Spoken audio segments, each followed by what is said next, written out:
Voilà une modélisation de la Terre, faite à partir des informations d'une vingtaine de satellites qui observent la planète au quotidien.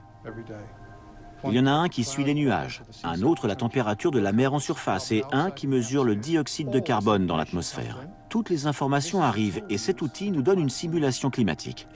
Voilà un exemple de ce que nous pouvons visualiser. La température en surface de l'océan mesurée depuis l'espace. Là, on voit le monde entier. Et là, les pôles en train de fondre. Impressionnant. Comme ça, on voit vraiment ce qui se passe. Là, c'est le Gulf Stream, un courant qui circule dans l'océan. C'est une œuvre d'art. C'est vrai. L'impact le plus fort est là. Le Gulf Stream. Oui. Vous voyez ce courant bleu? Il emporte la glace fondue du Groenland. Il n'y aurait plus cet effet de tapis roulant.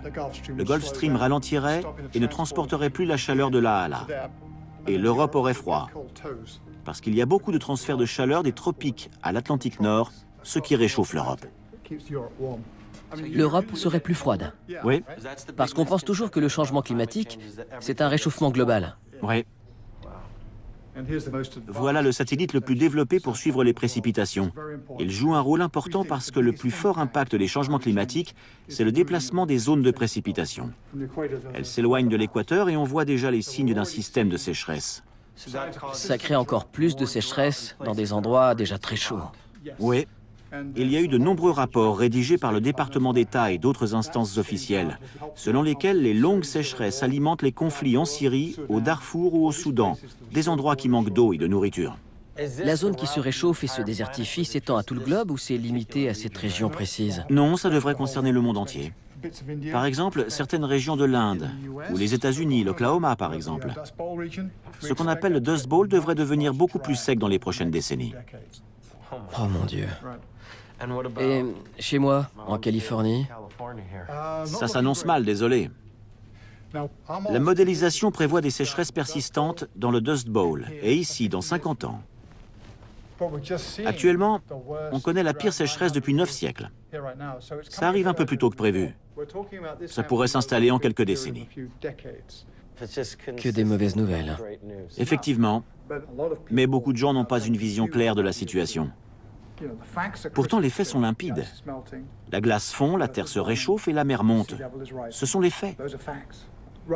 Au lieu de penser « on est foutu », on doit se dire « très bien, voilà le problème. Soyons pragmatiques. Trouvons une solution. » Et des solutions, il y en a. Si aujourd'hui, on arrêtait de brûler des énergies fossiles, la planète continuerait à se réchauffer un certain temps avant de se refroidir. Donc, si on fait ce qu'il faut, on va d'abord se réchauffer, mais ensuite... Oui, à terme, ça s'inversera et on se refroidira. Et ensuite, la calotte glaciaire de l'Arctique se reformerait. Une fois le refroidissement enclenché, oui. Donc on peut encore corriger la trajectoire sur laquelle on est engagé. Tout à fait. Intéressant. Tout n'est pas perdu. Vous avez une attitude incroyablement positive sur la situation. C'est super. C'est vrai, je suis quelqu'un de fondamentalement optimiste. J'ai foi en l'humanité. Je crois dans les gens. Une fois qu'ils sortiront du brouillard de confusion qui entoure la question, ou des incertitudes initiales, ils comprendront de manière réaliste la menace et seront informés des meilleures solutions pour la combattre. Ils passeront à l'action.